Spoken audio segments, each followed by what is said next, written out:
నమస్తే, నేను Vamsi. Welcome to News Chips. వివిధ రంగాల్లో ప్రపంచ దేశాలు స్నేహపూర్వకంగా పోటీ పడుతూ ఉంటాయి. ఇది మనందరికీ తెలిసిన విషయమే. కానీ సరిహద్దు దేశాలతో అన్ని రంగాల్లో పోటీ పడుతూ ముందుకు వెళ్తోంది భారత్. అలానే భారత్ చైనాతో పోటీ పడుతూ అగ్రగామి దేశంగా ఎదుగుతోంది.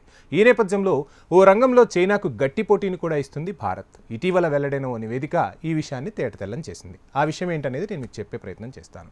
జనవరి, అక్టోబర్ మధ్యకాలంలో భారతదేశం డీల్ పరిమాణంలో 11.9% పెరుగుదలను చూసింది. ఇది ఆసియా పసిఫిక్ ప్రాంతంలో మొత్తం ట్రెండ్ను బుకింగ్ చేసిందని ప్రముఖ data analytics company global data తెలిపింది. మరోవైపు ఈ కాలంలో చైనా డీల్ పరిమాణంలో 22.9% క్షీణతను చవిచూసిందట. 2024 జనవరి నుంచి అక్టోబర్ వరకు ఆసియా పసిఫిక్ ప్రాంతంలో మొత్తం 11,808 బృందాలు విలీనాలు, కొనుగోళ్లు, ప్రైవేట్ ఈక్విటీ, వెంచర్ ఫైనాన్సింగ్ ఒప్పందాలు ప్రకటించాయి. 2023లో ఇదే కాలంలో ప్రకటించిన 12,406 డీళ్లతో పోలిస్తే ఈ ఏడాది 4.8% క్షీణతను చవిచూసింది. జనవరి, అక్టోబర్ మధ్య కాలంలో private equity, venture financing deals వరుసగా 16.3%, 10% చొప్పున క్షీణించాయని ఒక విశ్లేషణ అయితే తెలుస్తోంది. ఈ సమీక్ష వ్యవధిలో M&A డీళ్ల వాల్యూమ్ స్వల్పంగా మెరుగుదలను కూడా చూసింది. ఏపీఏసీ డీల్ యాక్టివిటీ క్షీణించడం అనేది గ్లోబల్ ట్రెండ్కు అనుగుణంగా ఉందట. ఇందులో అన్ని ప్రాంతాల డీల్ వాల్యూమ్లు పడిపోయాయి. ఏపీఏసీ ప్రాంతం సాపేక్షంగా మెరుగైన పనితీరును ప్రదర్శించింది. భారతదేశం వంటి కొన్ని ఏపీఏసీ దేశాల్లో అమలు చేస్తున్న ఒప్పంద కార్యకలాపాల మెరుగుదల వల్ల చైనా ఈ స్థాయి క్షీణతను చవిచూసిందని నివేదికలైతే చెబుతున్నాయి.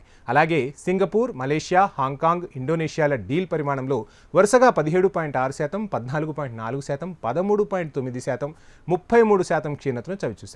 అక్టోబర్లో వెలువడిన మరో నివేదిక ప్రకారం ఏడాది మొదటి 9 నెలల్లో భారతదేశంలో విలీనాలు, కొనుగోళ్ల ఒప్పంద కార్యకలాపాల విలువ 62% పెరిగింది. అంటే దాదాపు ప్రపంచవ్యాప్తంగా 10% వృద్ధిని భారత్ అధిగమించింది. ఆసియా పసిఫిక్ ప్రాంతం ఇక ఆ విషయాన్ని మనం చూస్తే 5%కి తగ్గింది. భారతదేశానికి సంబంధించిన ప్రత్యేక స్థితిస్థాపకత, ఆకర్షణ వల్ల ఈ స్థాయి వృద్ధి సాధ్యమైందని ఆ నివేదిక తేటతెల్లం చేసింది.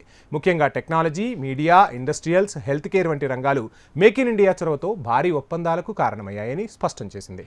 సో మొత్తంగా ప్రభుత్వం ఏదైతే మేక్ ఇన్ ఇండియా నినాదాన్ని తీసుకుందో ఆ నినాదం అనేది ప్రపంచవ్యాప్తంగా కూడా ఇప్పుడు ఆ ఫలితాలను చూపిస్తుంది. రానున్న రోజుల్లో ఇంకా అద్భుతమైన ఫలితాలు రావాలి, అవన్నీ ఫలప్రదమయ్యి భారతదేశ కీర్తి పతాకం అనేది ప్రపంచంలో రెపరెపలాడాలని మనం అందరం కూడా ఆశిద్దాం. ఇది ఇవాల్టి news chips. Please subscribe HM TV.